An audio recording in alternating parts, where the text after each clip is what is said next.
I don't know what is going on with my camera, and that is why I won't be able to turn it on. Okay, so sorry for that.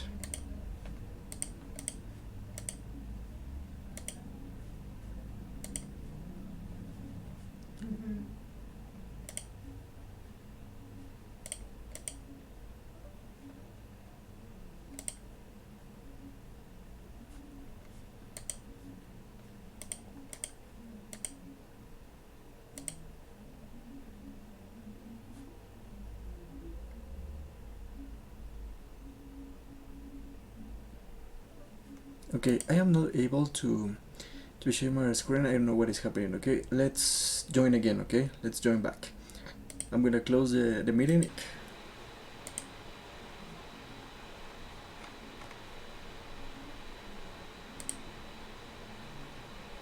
All right.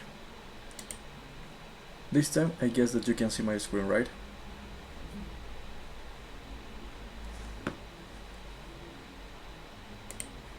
Yes, you are okay. So the lesson has been recorded. Okay, so we're gonna go over first vocabulary on how to describe people. Okay, you have to help me out in filling the gaps, right, with the words that are in the box in here. We have some adjectives to describe personality. We have cheerful, enthusiastic, generous, inconsiderate, reserved, respectful, and stubborn. Okay. In these ones that are in bold, these phrases are like collocations, right? There are words that always go together. Okay, number one. An honest and sincere politician, Ruth Jackson says what she means. It means what she says. Okay? Honest and sincere, always. Number two. Make it clear to interviewer that you're passionate and about the job. So what do you think it could be here? What adjective? Enthusiastic, perfect. Don't forget that passionate and enthusiastic are always with about. Okay? With a preposition about. Passionate about something or enthusiastic about something as well. Okay? So don't forget. Number three. Our upstairs neighbors are selfish and because they play loud music late into the night without a thought for anyone else.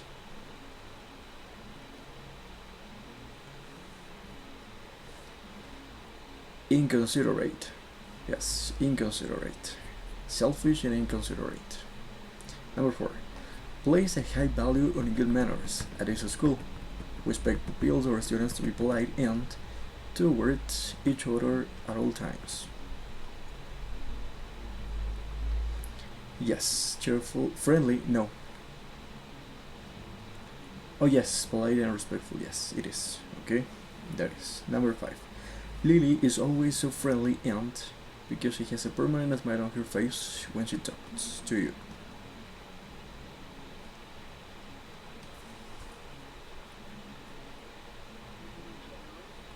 Friendly and generous this time not. In this case it's friendly and cheerful. Perfect. Friendly and cheerful. Cheerful it's like to be cool. To be cool. Yes, to be a good person. Okay. Number six. They were such a kind and host family. They took me everywhere and paid for everything. And this time is generous. Yes, kind and generous. Number seven. There's nothing wrong with being shy and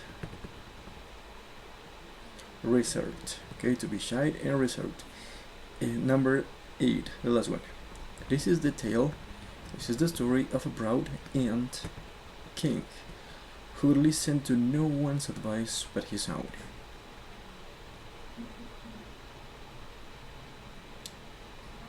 Stubborn. Have you ever heard about a stubborn or not? Do you know what is the meaning of a stubborn? Okay. Okay, a stubborn means. Okay, tell me.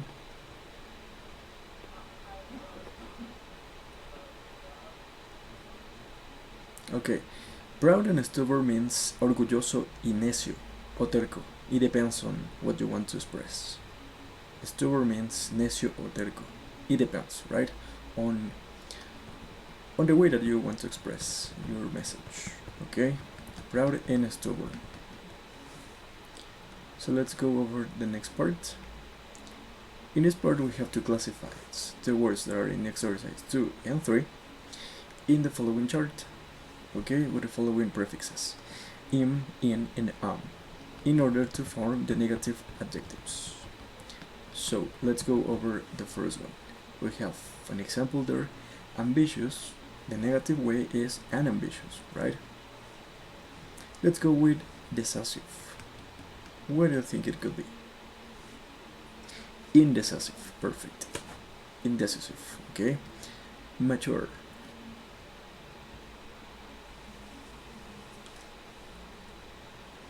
Immature, with im, right? Letter M, immature. Patient. Impatient in the first part, impatient. Reliable.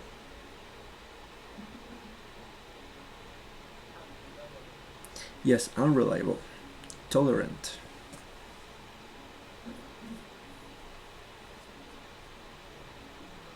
Intolerant. Okay, let's go over the next ones. Imaginative.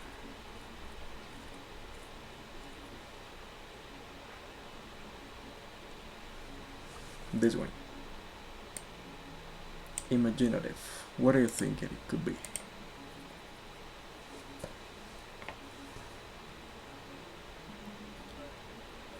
In this case, it's the last one. Unimaginative. Unimaginative. Okay. Next, modest.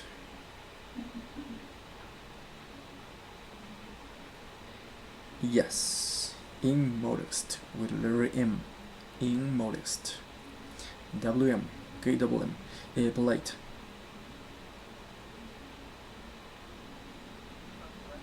Impolite.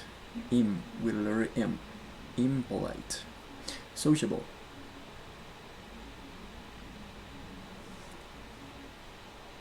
Unsociable, perfect. Sensitive.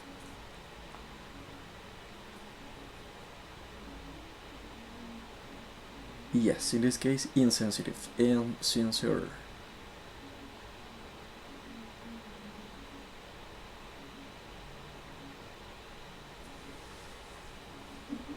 The last one, sincere.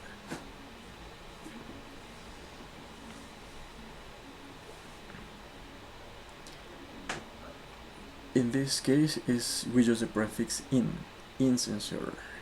Okay, let me show you the chart. There you are. Immature, impatient, modest, immodest, impolite, indecisive, intolerant, insensitive, insincere, unambitious, unreliable, unimaginative, and unsociable.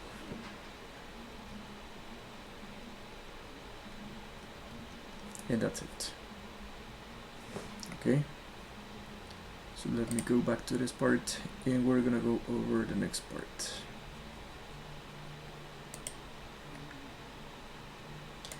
This exercise is a little bit interesting. In this part we have the set of words, actually adjectives, and you have to decide what is the one that has nothing to do with these words on the right side. Okay, for example, you know that it is possible to say curly hair, right? Yeah. For example, it is possible to say piercing eyes, right? It is possible to say, for example, a round face, for sure. It is possible to say, for example, sporty complexion as well. Within these groups, there is only one word, one adjective, that has nothing to do with the words in bold, okay? So let's give it a go with the first set of adjectives. Number one we have flowing, scruffy, belt, shoulder length, straight, and curly. And they have to collocate with her. What do you think is the one that has nothing to do with her? Bald, yes, because if you are bald, of course you have no hair. Perfect. So it is here bald. Number 2, we have dark, hazel, sparkling, almond shaped, piercing and pursed eyes.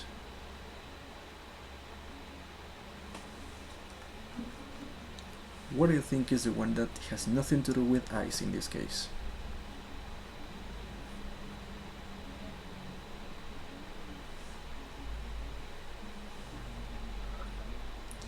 Hazel, no, because actually it is. Hazel eyes means that you have very light eyes, like light brown eyes. So it is possible to say hazel eyes. Pierced, perfect. Because when it comes to pierced, we are talking about like piercings. Piercings, for example, on your ears, or maybe on your lips, or on your nose. But on your eyes, you cannot pierce your eyes, right? So it is pierced. Perfect. Next, number 3. We have wrinkled, freckled, thinning, round, tanned, and expressive face. What do you think it could be?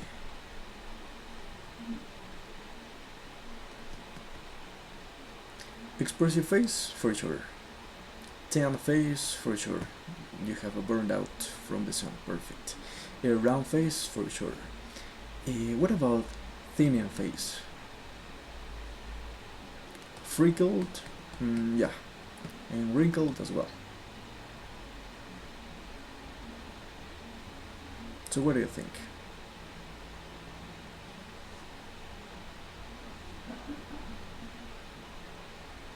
Thin and perfect. Why? Because when we are talking about thin in face, it's like your face undergo like an aesthetic process in order to make it like a little bit narrow. Yeah, that is adelgazamiento facial, thinning face, and that is why it has nothing to do with the other adjectives. Okay. If you don't know maybe the meaning of any of these adjectives that you would like to know, let me know please, without hesitating, okay?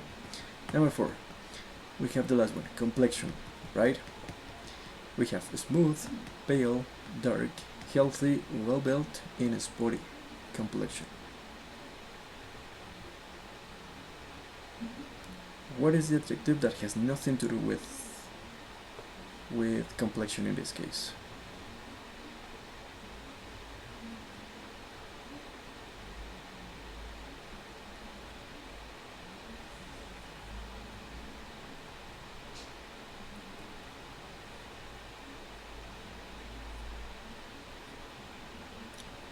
Sporty, no, because sporty, we can say a sporty complexion. It is when you have a lot of grains, like imperfections on your face. That is a spotty complexion. Yes. Smooth as well, not. It is possible to say a smooth complexion. It is when you have no imperfections on your face. Your face is almost perfect.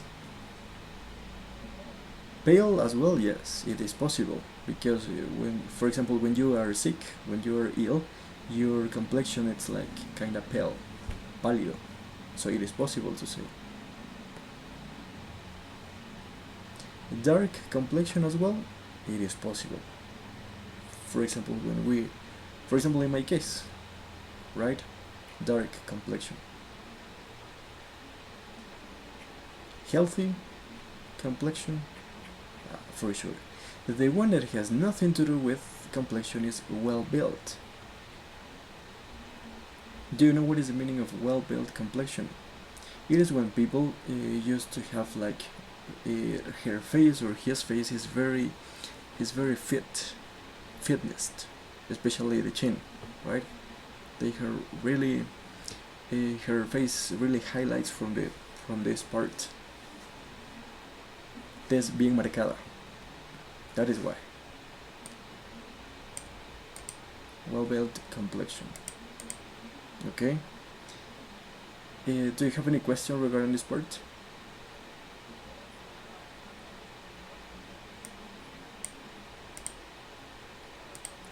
Okay, piercing eyes means mirada penetrante, u ojos penetrantes.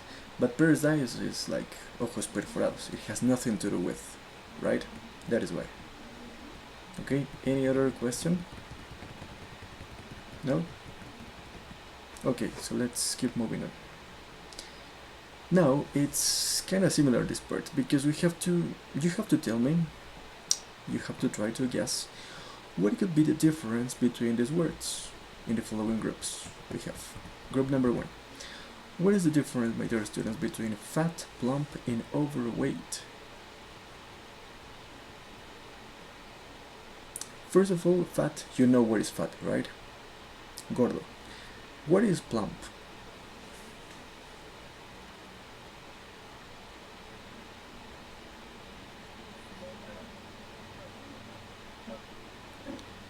Yes, it's when you are, for example, in the case that you are not so thinny, but you are not so fat as well. I would say, I don't know how to say in here in Ecuador. I forgot the word that is colloquial. I don't know if you say rechonchito, something like that. Yes, right? Or yes, okay. In overweight, for sure, it's completely different. Okay. Yeah, when you're overweight. So let's go over the other part. Thin, for sure you know what is thin, right? Slim and skinny. What is the difference?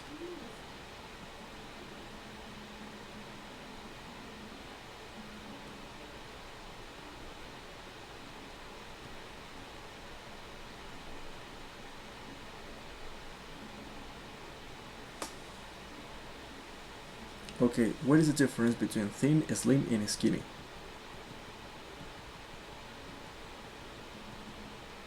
Because thin, you know what is it.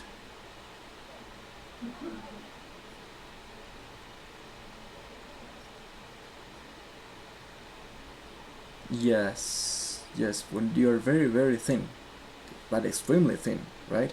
In Spanish, we can say flacuchento, right? Something like that. But what is slim? Slim is when you are very fitness, esbelto. Esbelto. That is the meaning. Okay? So thin, slim, and skinny are completely different, as well as fat, plump, and overweight. So now you know new adjectives in order to describe people's appearance. Okay? So let's practice a little bit of speaking in order to put into practice this vocabulary. Can you see these people, right? I would like you to describe by using the adjectives that we have learned right now and describe these people, right? For example, you can say the girl in the first photograph seems to be like she has curly hair, right? Maybe the other girl that is with a guitar, maybe she has like what can I say regarding complexion? She has like a smooth complexion, right? Something like this.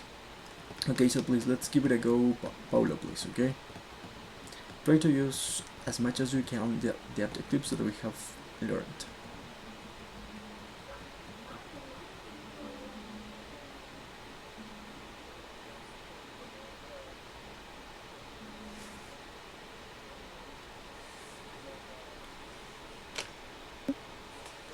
Well,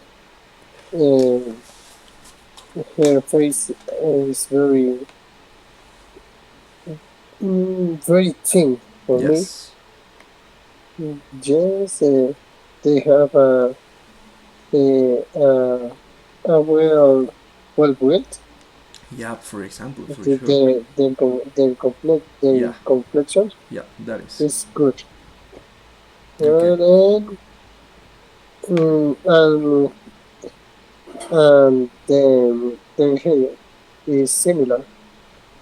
Mm-hmm. And Any other uh, any other aspect that you would like to they describe? use a hat. They use a hat Yeah, she's wearing a for hat. hide their hair. Yes, to cover their head. Perfect. Any other aspect that you would like to describe? Mm, I don't know, they feel happy. Oh yeah, Well, they maybe. feel, most of them, like they are smiling, right? Yes, Okay, for maybe me, you can say, that's for example, the man that is wearing a watch, the man that is with a hat. If, for example, he has like, what kind of hair does he have? The boy that is with the red cap, that is smiling. mm, For example, you can say he has shoulder length hair, right? Because he has mm, like shoulder length hair, or maybe a straight hair as well. The boy, the second photograph, right? well, Yes. Okay. So let's give it a go to Adela, please. You go. Okay. Well, I what I could see is in the first picture is a girl that she her hair is curly, long, and red, and maybe she could have freckles, Yes. and she looks a little bit shy or reserved. The second guy looks friendly and cheerful. He looks slim. He his hair is straight, and For example, you can say the man, the old man that is in the middle. You can say he seems to be like. Do you remember this phrase, proud and stubborn? He seems to be like that, right? yeah, Yes. Okay. and the man looks really confident in And his really suit. serious as well. Yeah, and has piercing eyes, and he Yes. looks a little bit plump, and tanned face maybe. With a town face, perfect. Mm-hmm. And And that's the it. girl, Okay, continue, continue. oh, yeah, okay. The girl looks a little bit plump. Mm-hmm. She looks really enthusiastic, and her hair maybe is short For example, you can and say, blue. sorry, you can say, the woman that is with the guitar, right? She seems to be like Yeah. an enthusiastic or passionate about playing the guitar. And you start using these phrases, right? You can use this. Mhm. Any other aspect or not? No more. The last, yeah. Maybe I could say that she has a round face. Yeah, she has a round face. Mm-hmm. And And the last guy is he's wearing glasses um first. he looks friendly. He had a beard, curly hair. He seems to be cheerful. Um, yeah, and I don't know. Maybe looks like with a little bit wrinkles Yes. And in her, his and her. face. What about her? Maybe in the eyes. What about his hair? It seems to be like scruffy, Uh, right? It's like a little bit a scruffy. little bit scrub. Yeah, perfect. Okay. Any other aspect, maybe? No, I Okay. think. So now you know new vocabulary in order to describe people, as well as personality and appearance, physical appearance. Okay. Now let's go over the listening part one, the multiple choice. You know what you have to do here, right? You have to choose what is the correct answer, A, B, or C, and you will hear people talking in 8 different situations. As always, I'm gonna play twice, and then we check the answers. And then we go over the causative passive with us, which is something that you really need to know. Just let me play the audio, and please, let's go ahead. Talking in 8 different situations. For questions 1 to 8, choose the best answer, A, B, or C. 1. You hear a woman on the radio talking about her father. I always got on very well with my mother. I felt I could turn to her for advice, share confidences with her, because she understood my problems. With my father, it was different. I found it difficult to talk to him, and when we did speak, you could feel the tension between us. I think it was partly because I take after him so much. I inherited my lack of confidence from him, for one thing, and I blamed him for my own weaknesses. 2. You overhear a man talking about a former teacher. After the first lesson, we all thought he was a bit mad, but he was just different. Most of the other teachers in the school were really serious and uninspiring. They'd speak, we'd take notes, and that was about it. It was deadly dull. But Hilton Dennis would jump around the room, waving his arms about and jabbering away in Italian at us. He seemed to really enjoy what he was doing, and I took to him almost straight away.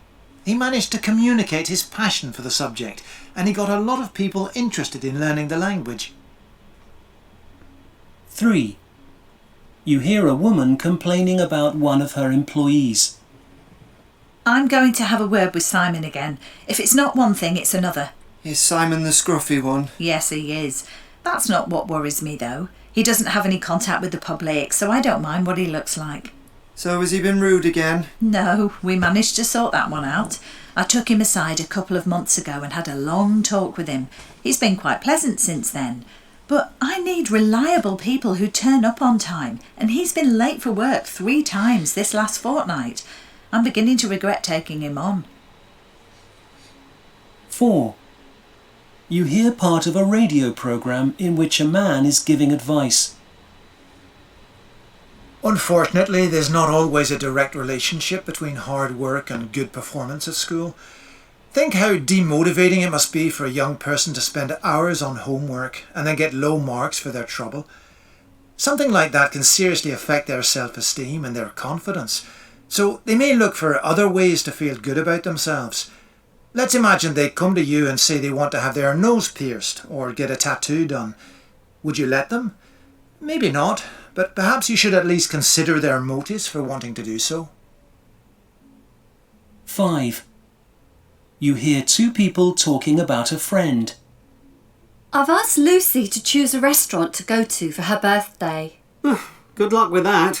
You know how long it takes her to come to a decision on anything. I know, she never seems to be able to make up her mind, and then she wonders why we all lose our patience with her. It might be better just to book a place yourself and tell her where we're going. Well, yeah, but that's a bit unfair. It's her birthday after all. She might get upset. Lucy?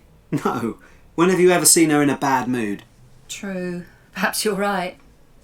6. You hear a girl talking about her tennis coach. Like all coaches, he's got his good and bad points. I like the fact that he comes over and corrects me if he sees I'm doing something wrong, like the way I hold the racket or hit the ball. I appreciate that, it's really helpful.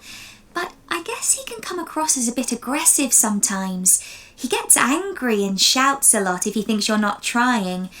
That doesn't bother me too much. He just wants to get the best out of us. But I don't see why we have to spend 10 minutes at the beginning of each session running round the tennis court. It's important to be fit, but we could do all that in our own time. 7. You hear a man and a woman talking about a person in a photograph. It's a lovely photo. She looks so relaxed and cheerful, as if she's really enjoying it all. Yeah, it's my mum's favourite. She's had it framed and it's up on the wall in her living room. She was starting to think she might never see her daughter in a wedding dress, so it's got pride of place above the telly. Beth doesn't like it though. Why not? She says you can see all her wrinkles. She's a bit sensitive about her age. Oh dear. So anyway, do you think there'll be a photo of you above your mum's telly one day? Little brother in a wedding suit? Don't you start. 8. You hear an elderly woman talking to a man about her new neighbours. So, how are the new neighbours? Well, I must say I'm quite pleased so far. It's early days, of course. They've only been there for a couple of weeks. But they do seem better than the last ones. All those weekend parties. Such an unpleasant family. Have you invited them round yet? Well, no, I haven't had a chance. You see, they've asked me to go to their house on 2 occasions already, and one of those was for lunch. That's very sociable of them. Yes, it is, isn't it? As I say, I'm rather pleased. They've even offered to come and cut my grass for me. You will hear people talking in 8 different situations. For questions 1 to 8, choose the best answer, A, B or C. 1. You hear a woman on the radio talking about her father. I always got on very well with my mother. I felt I could turn to her for advice, share confidences with her, because she understood my problems.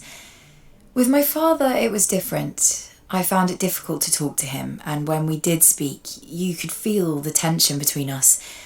I think it was partly because I take after him so much. I inherited my lack of confidence from him, for one thing, and I blamed him for my own weaknesses. 2. You overhear a man talking about a former teacher. After the first lesson, we all thought he was a bit mad, but he was just different. Most of the other teachers in the school were really serious and uninspiring. They'd speak, we'd take notes, and that was about it. It was deadly dull. But Hilton Dennis would jump around the room, waving his arms about and jabbering away in Italian at us. He seemed to really enjoy what he was doing, and I took to him almost straight away. He managed to communicate his passion for the subject, and he got a lot of people interested in learning the language. 3. You hear a woman complaining about one of her employees. I'm going to have a word with Simon again. If it's not one thing, it's another. Is Simon the scruffy one? Yes, he is. That's not what worries me, though. He doesn't have any contact with the public, so I don't mind what he looks like. So has he been rude again? No, we managed to sort that one out. I took him aside a couple of months ago and had a long talk with him. He's been quite pleasant since then. But I need reliable people who turn up on time, and he's been late for work 3 times this last fortnight. I'm beginning to regret taking him on. 4. You hear part of a radio program in which a man is giving advice. Unfortunately, there's not always a direct relationship between hard work and good performance at school. Think how demotivating it must be for a young person to spend hours on homework and then get low marks for their trouble. Something like that can seriously affect their self-esteem and their confidence, so they may look for other ways to feel good about themselves. Let's imagine they come to you and say they want to have their nose pierced or get a tattoo done. Would you let them? Maybe not, but perhaps you should at least consider their motives for wanting to do so. 5. You hear 2 people talking about a friend. I've asked Lucy to choose a restaurant to go to for her birthday. Good luck with that. You know how long it takes her to come to a decision on anything. I know. She never seems to be able to make up her mind. And then she wonders why we all lose our patience with her. It might be better just to book a place yourself and tell her where we're going. Well, yeah, but that's a bit unfair. It's her birthday after all. She might get upset. Lucy? No. When have you ever seen her in a bad mood? True. Perhaps you're right. 6. You hear a girl talking about her tennis coach. Like all coaches, he's got his good and bad points. I like the fact that he comes over and corrects me if he sees I'm doing something wrong, like the way I hold the racket or hit the ball. I appreciate that, it's really helpful. But I guess he can come across as a bit aggressive sometimes. He gets angry and shouts a lot if he thinks you're not trying. That doesn't bother me too much. He just wants to get the best out of us. But I don't see why we have to spend 10 minutes at the beginning of each session running round the tennis court. It's important to be fit, but we could do all that in our own time. 7. You hear a man and a woman talking about a person in a photograph. It's a lovely photo. She looks so relaxed and cheerful, as if she's really enjoying it all. Yeah, it's my mum's favourite. She's had it framed and it's up on the wall in her living room. She was starting to think she might never see her daughter in a wedding dress, so it's got pride of place above the telly. Beth doesn't like it, though. Why not? She says you can see all her wrinkles. She's a bit sensitive about her age. Oh dear. So anyway, do you think there'll be a photo of you above your mum's telly one day? Little brother in a wedding suit? Don't you start. 8. You hear an elderly woman talking to a man about her new neighbours. So, how are the new neighbours? Well, I must say I'm quite pleased so far. It's early days, of course. They've only been there for a couple of weeks. But they do seem better than the last ones. All those weekend parties. Such an unpleasant family. Have you invited them round yet? Well, no, I haven't had a chance. You see, they've asked me to go to their house on 2 occasions already, and one of those was for lunch. That's very sociable of them. Yes, it is, isn't it? As I say, I'm rather pleased. They've even offered to come and cut my grass for me.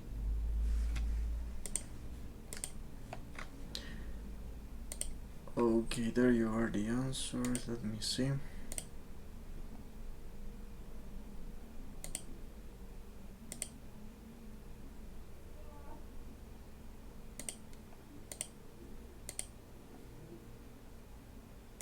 Okay.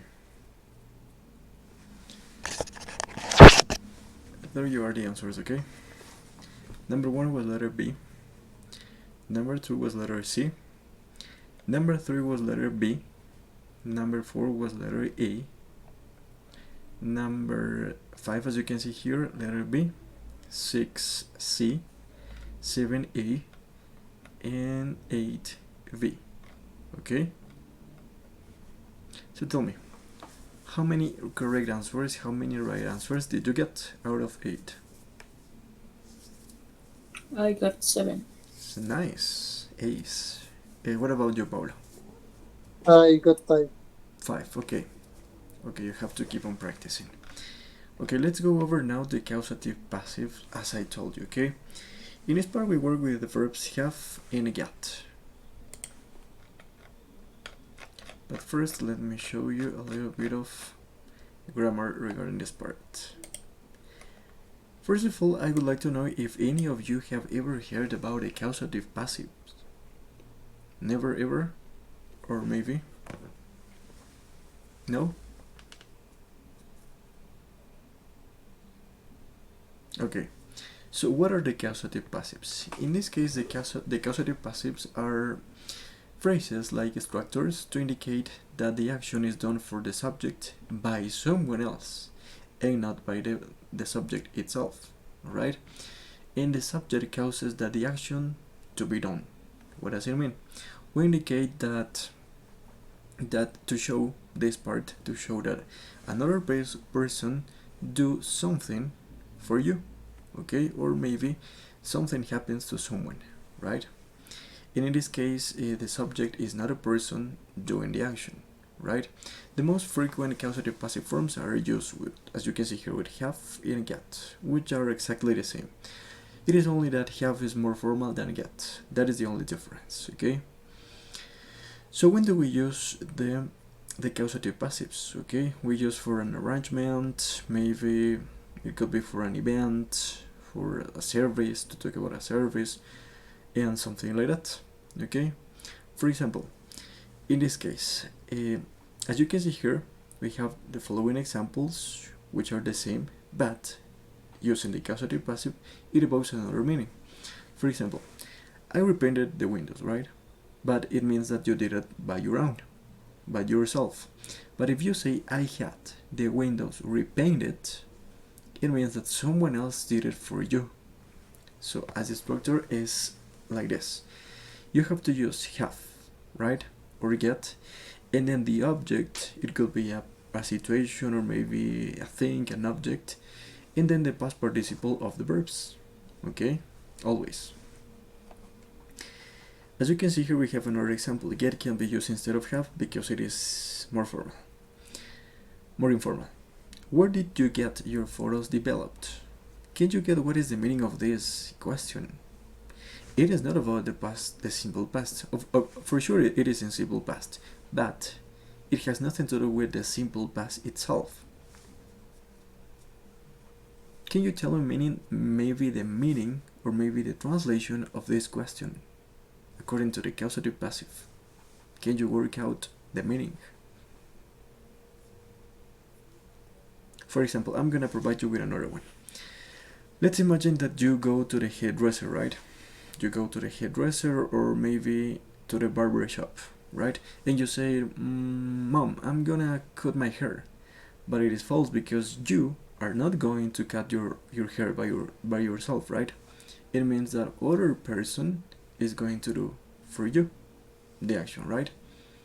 And you say, I'm gonna, or I'm getting, or I'm going to have my hair cut. You see? That is the causative passive. Or maybe, for example, you say, I'm gonna wash my car, right? But on this kind of mechanical services, right? But you are not going to wash your car by your own. And you can say, I have my car washed. Like this. It means that another person is going to wash your car for you, right? So based on that, can you provide me with the meaning of this question? Where did you get your photos developed? What does it mean?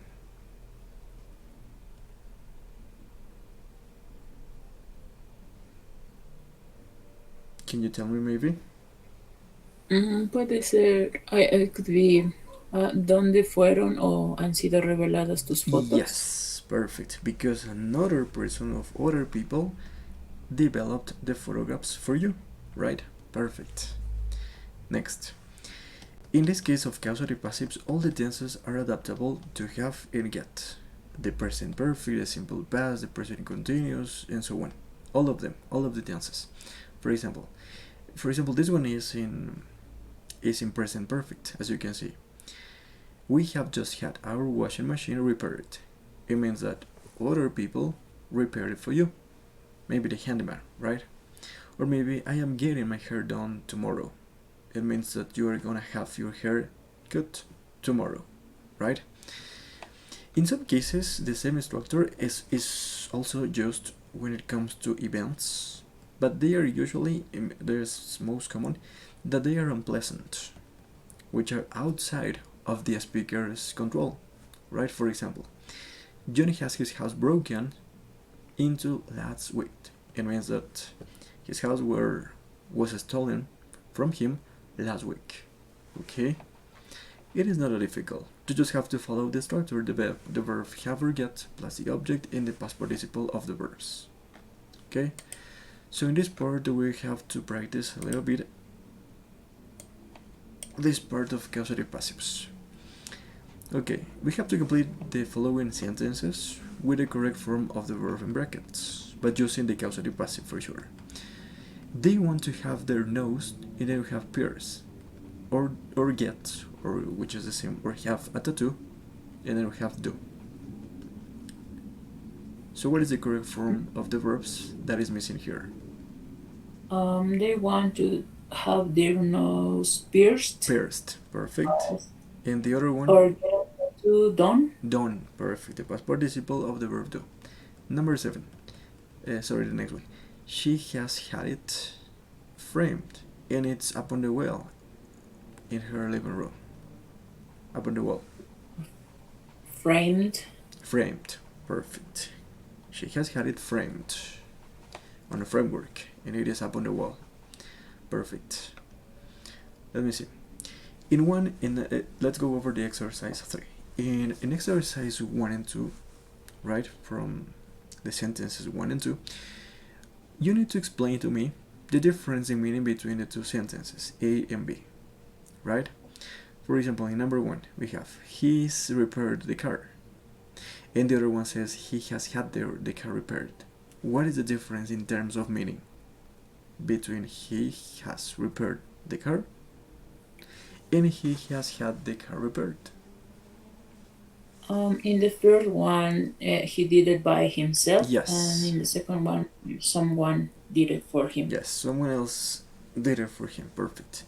In the second one is kind of the same. He got his hair. He got his hair cut. The same, right? In the first one, it means that he cut his hair on his own. And the other one is that he went to the hairdresser and he got his hair cut. Okay? And that's it. Is it clear? Or is it difficult? Maybe Do you have any question, Paulo, or maybe Adela? No? No, it's just like maybe in my case I don't use this kind of structure. Is a little bit confusing. Try to do Yeah, it. when it comes to speaking, right, on a daily life, on a daily routine, on a real life speech, right, it is not common to use this kind of structures. Just in some cases, I know, I get your point. It is not that common, but you have to know, because this is part of the B2 first exam. Okay, you have to. Okay, let me see, where is this?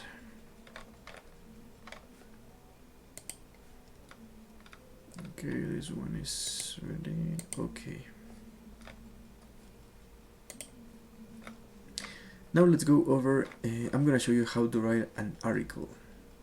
I don't remember if I already showed you how to write an article or not yet. Yes, but it's good to Okay, keep practicing that. Yeah. let's make a reminder in that case. I'm gonna go over here, okay? As you can see here, let me see where is the article. 37, I guess it is. Yes, perfect. Let me know if there is something that you don't understand, okay? Yes, okay. So first of all, what is the aim of the article? So the aim of the article is that you catch the reader's attention. Your text or your article must be really engaging. That is so important.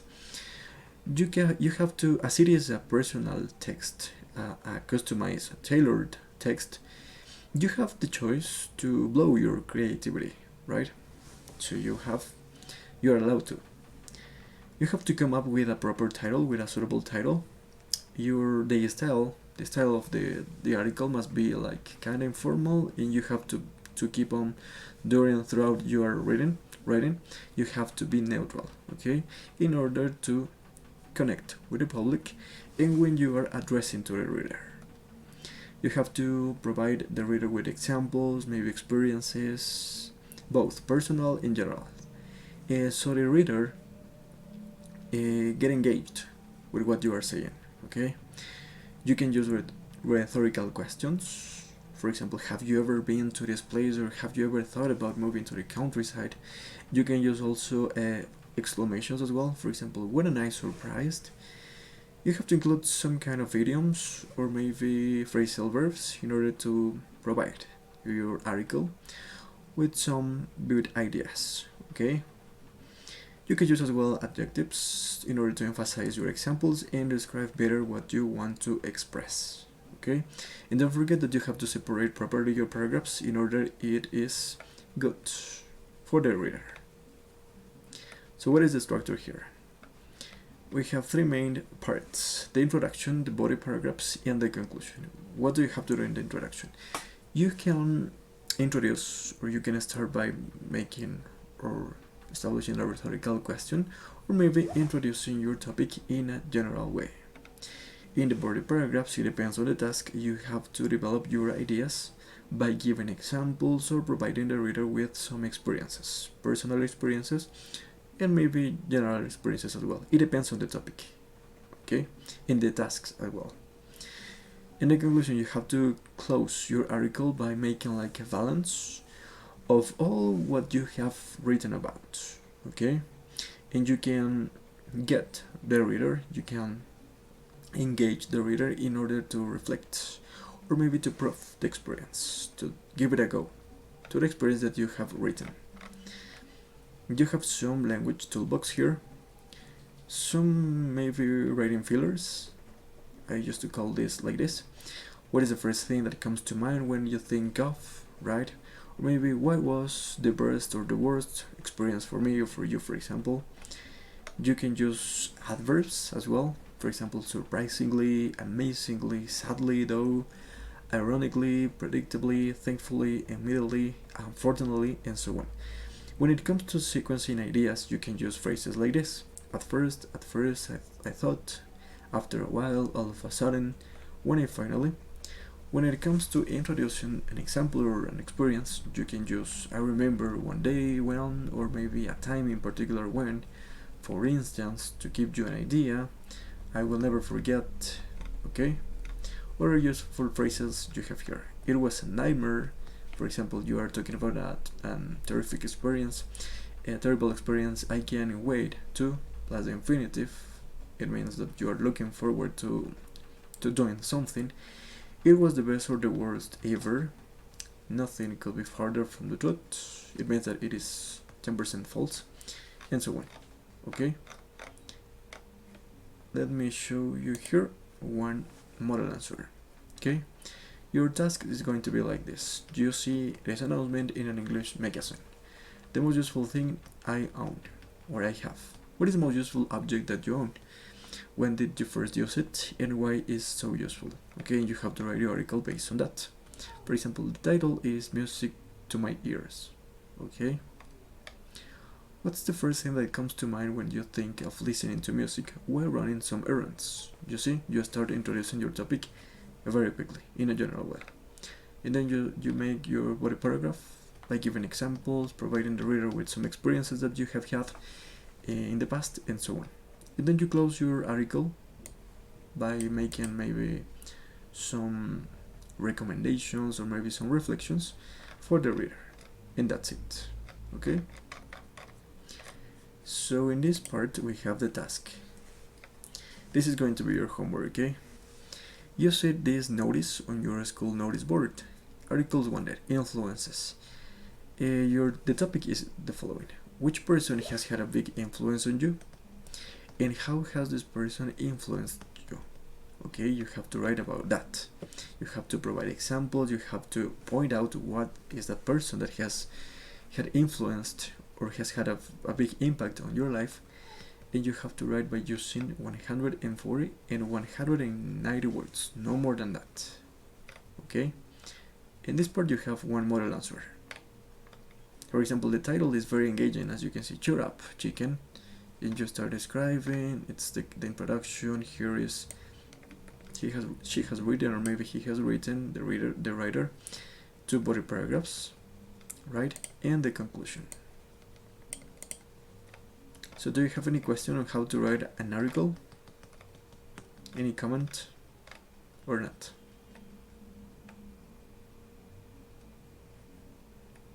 No?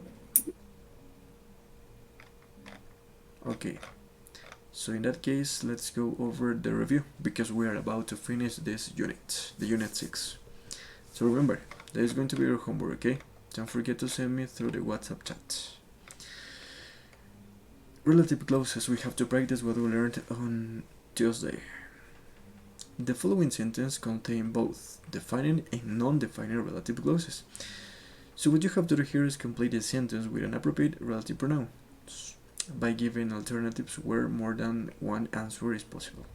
We have to add commas if needed, if it is necessary. So let me sum it up. And yeah, we're gonna start. Number 1. Mr. Jones has taught here for 15 years. Who? Perfect. The next one.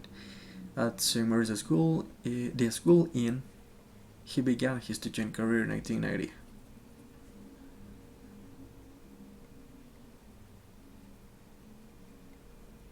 How do you say en la cual? Where?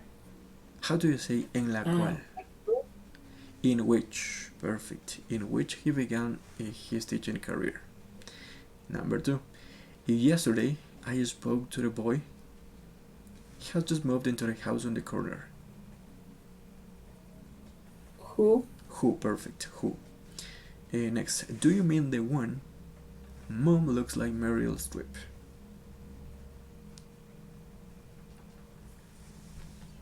The one that mean the one that is used for possession. It could be where? Where? I don't think so. Yeah, where, number 2. Yes, where.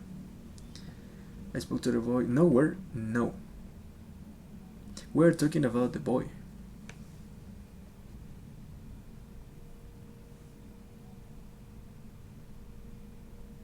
We're in number 2, right?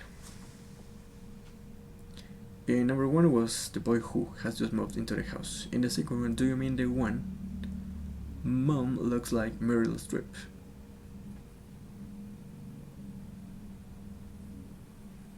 Whose? Who's perfect? Who's? Number 3. Do you know a good place where could go Where? for an... Yes, where? Next, yes, we could go to the restaurant.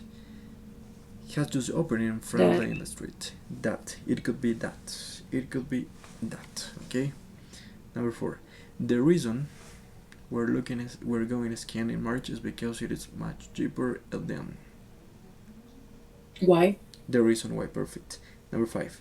The fox, and there is a commander, is normally a very shy animal. If there is another commander, it means that it is an undefined relative clause. Can often be seen in city centers. It tends to keep to residential areas. And there is another commander. Food usually is easy to find. So Sorry, teacher. Before to move on, what was after January in the number 4? Obviously, we prefer to go in January. Yes, sorry. We prefer in January. What is the relative clause that is missing here? If we're talking about Where? January, when? Perfect. When? Because we're talking about time, right? Mhm. Yes. Okay, we continue. Number 5. The fox is normally a very shy animal.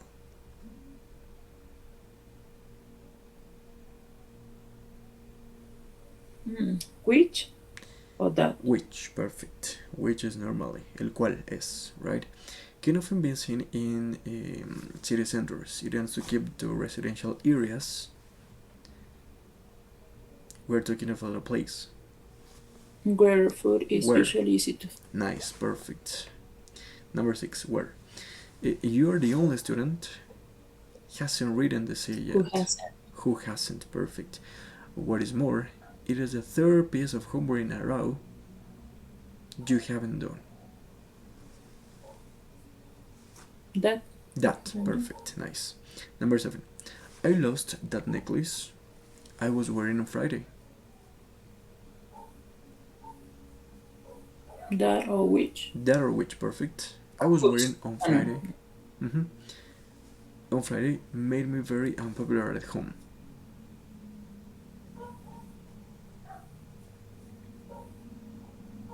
If we are talking about the necklace, one more time, we have to use which. Okay, so I lost that necklace which I was wearing on Friday, which made me, or maybe that I was wearing on Friday, which made me very unpopular at home. It belonged to my eldest sister, and her boyfriend gave it to her for her birthday. Possession. Whose? Whose, perfect. Whose, okay? So don't forget, this is it. Now let's move on to the next part, that is the keyword, the word formation. Yeah? In this part we have to turn these words that are on the right side into another version of the same words. So please, Paulo, can you help me out reading up to the number 1? Yep. Well, I'm 22 and looking for a place to live within walking distance of Hove Station, a double bedroom in share. In short, and then we have accommodate. What is the word? Accommodation? Accommodation, perfect. Alojamiento, accommodation, perfect. In shared accommodation.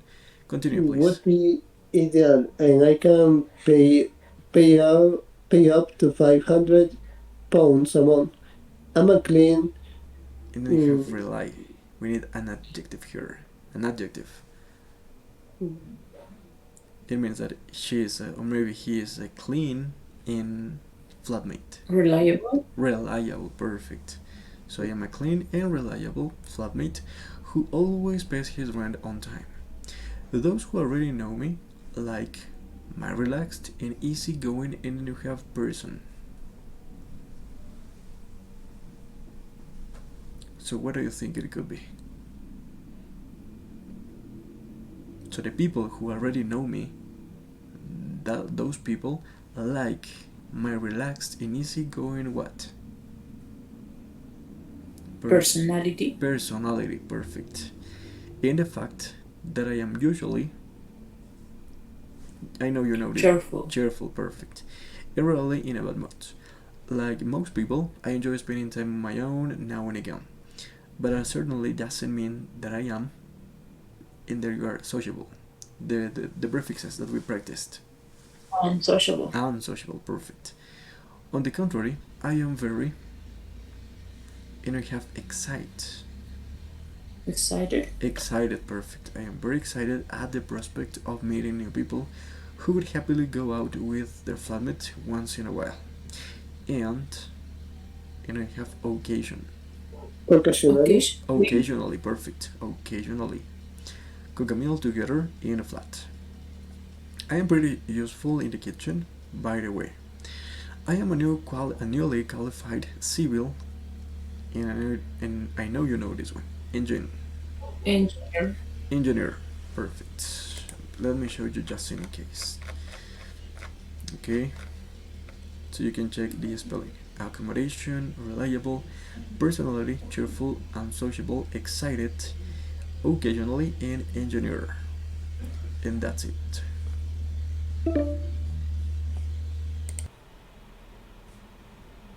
Okay, let's continue. That was it, okay? Now we'll have to put into practice the phrasal verbs that we learned regarding relationships. Do you remember? The ones that we learned some lessons ago. So, number one, as you can see here, has been done. He was told off for hitting his sister and made to apologize to her. Do you remember what was the meaning of the phrasal verb tell someone off?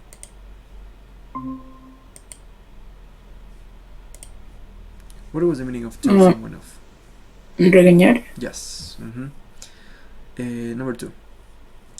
I have tried to keep the flattery. The people I share with make no effort to help at all. What do you think is? We have to choose one word from A and then the other particle from the group B. As you can see here, tell has been chosen and then off. Trying to keep the flat titty. You have bring, fall, give, get, let, or look. And it is in the present perfect. So I have. I look out. What was the meaning of look out? No, it doesn't. It is not actually look out. Okay. In this case, I have given up. Okay. I have stopped doing that. I have given up trying to keep the flattery because the people that I am sure with, they don't help me. They make no effort to help at all. So, is given up. Number 3. My parents worked hard to pay for my education. So when I kept getting into trouble at school, they felt I had. Then we have the main particle then, and then them, and then the other particle. Let them down. Let them down. What was the meaning of let them down? Like disappoint. To disappoint someone. Perfect. Decepcionar a alguien. Number 4. I don't very well with my boss. We have a mutual dislike for each other.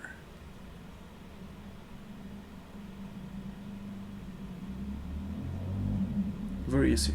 So we have chosen give. Okay, it's done. And down as well. And let as well. And one of these particles up. Okay. So I done very well with my boss. Get on with my Perfect. boss. Get on well. Perfect. Get on. Nice. Next. I was by my parents to believe that honesty is the best policy.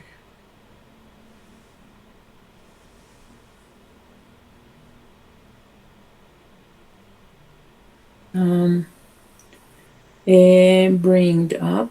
Perfect. Bring up. But in this case, it is like in the passive voice. I was brought up. Oh. Yes, I was brought up by my parents. So brought up. Nice. Next. I was upset when I found out my uncle had spent time in prison. I had always helped up him and considered him a role model. Look out. Look up to. To look up to. I had always, but in this case, as it is in past perfect, I had looked up to. Okay, so we have looked. Remember that the phrasal verb look up to is to admire someone. Okay, don't forget. Number 7. My two girls are always over the silliest of things. They'll go for days without talking to each other. What was the other way around of get on well? Get on well with someone. It was the other way around. The antonym, we could say.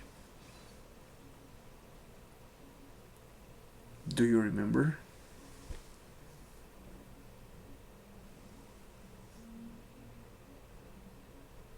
So my two girls are always fall out.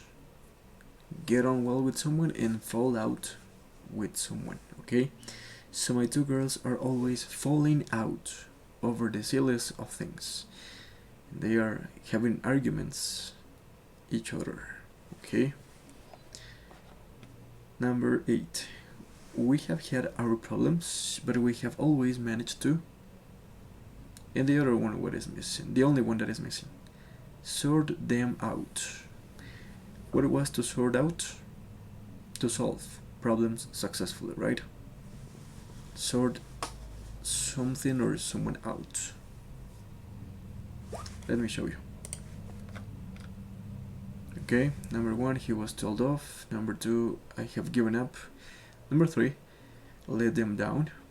Number 4, get on well. Number 5, I was brought up by my parents. Number 6, I had always looked up to.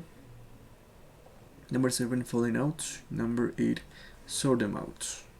Sort out the problems. Okay, now let's go over the next part, that is the keyword transformation. Remember that you are only allowed to use between 2 and 5 words, including the keyword given. So it's exactly the same what we practiced in the previous lessons, okay? This is the review of the unit. Okay, I won't tolerate your bad behavior any longer.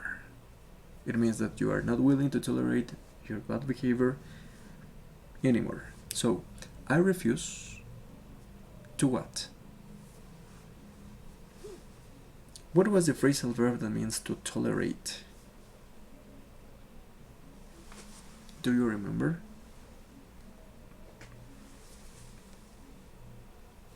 Make a memory, please. Try to remember.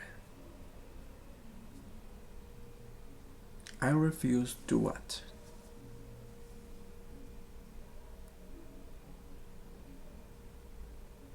No? Don't you remember?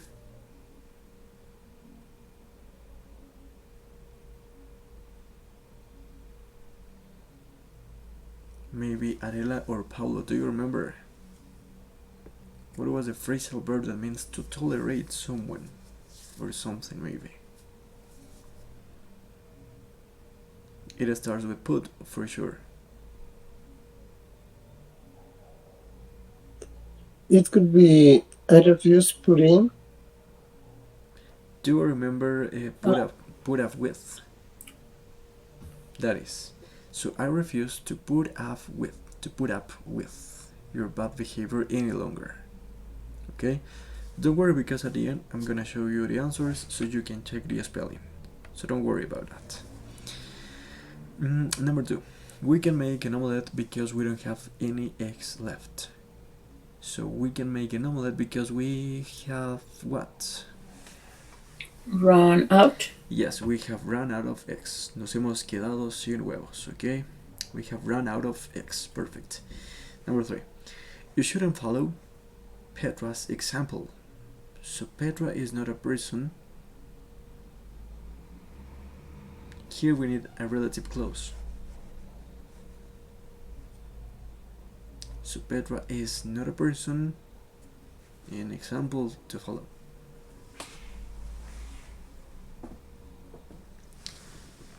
Can you give it a go, maybe? In this case, we need the relative clause whose, because we're talking about possession, the Petra's example. So, Petra is not a person whose example you should follow. That is okay. So, Petra is not a person whose example you should follow. Number 4. His enthusiasm for the job impressed us a great deal. Impressed us a lot. So we have to use how. So we were greatly impressed what? About the job.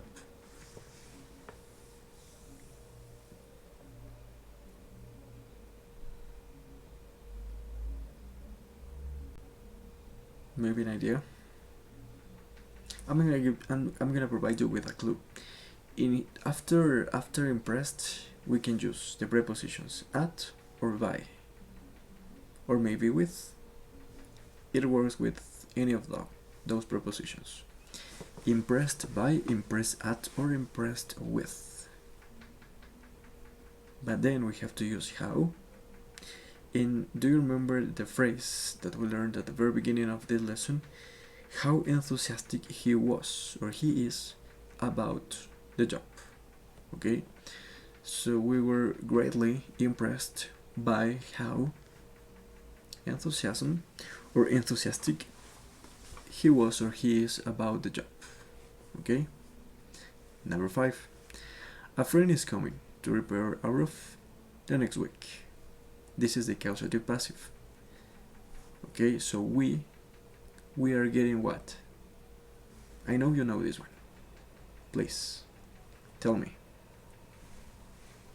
because we practiced this today.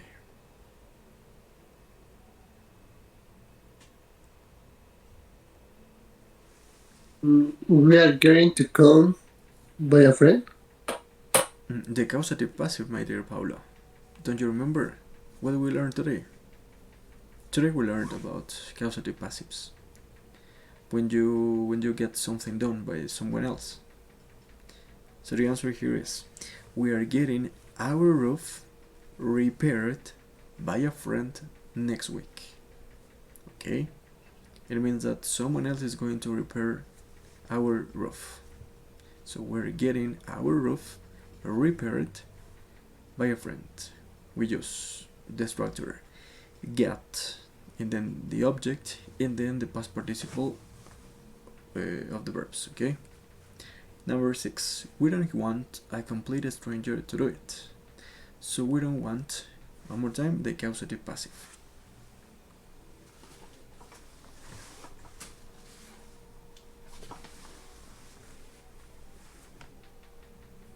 Can you tell me?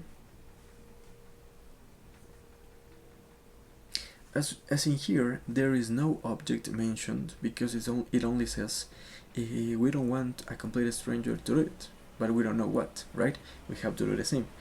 We don't want to have it done by a complete stranger. Let me show you. There you are. Number 1. I refuse to put up with. Put up with means to tolerate. So I refuse to tolerate to put up with your bad behavior any longer. Number 2. We can make an omelette because we don't have any eggs left. So it means that we have run out of eggs. Number 3. You shouldn't follow Petra's example. So Petra is not a person whose example you should follow. Alright? Number 4.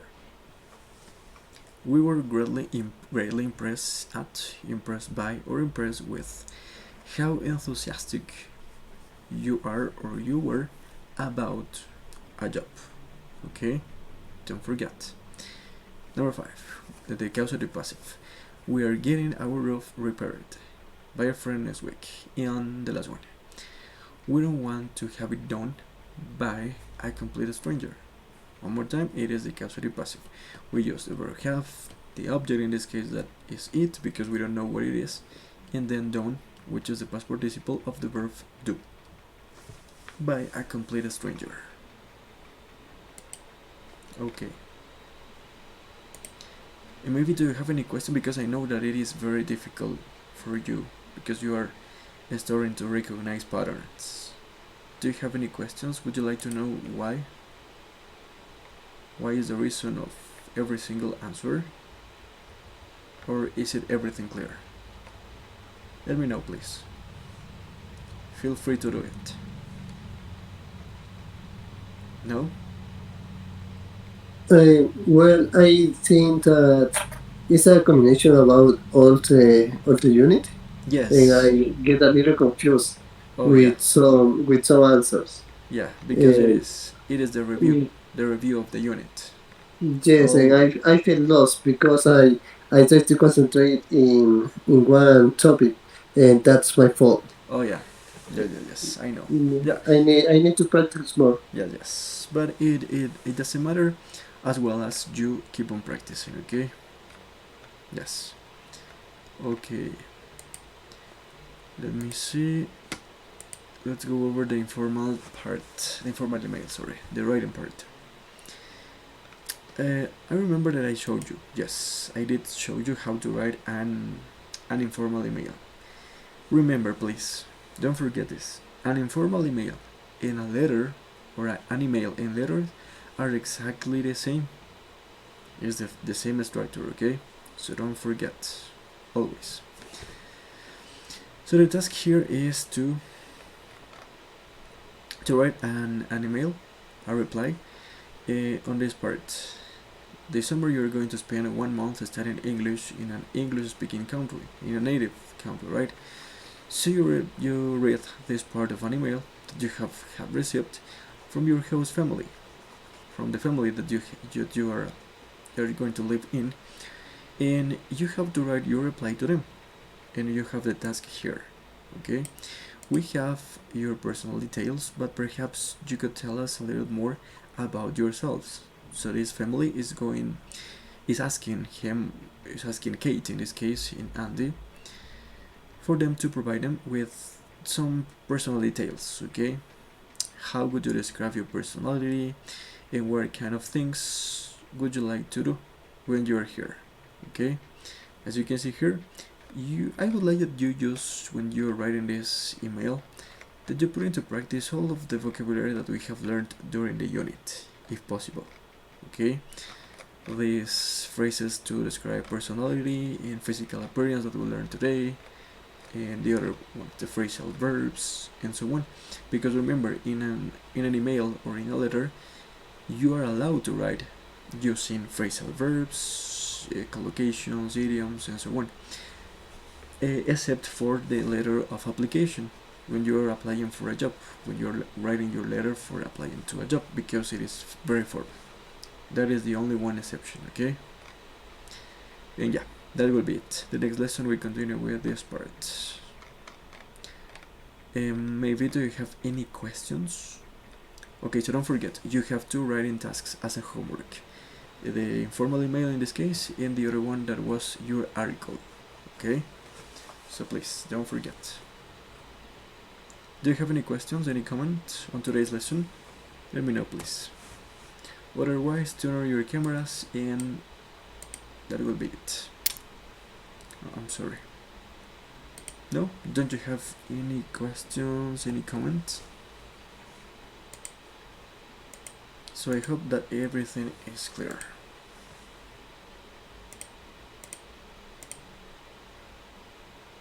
Okay, thank you so much, my dear.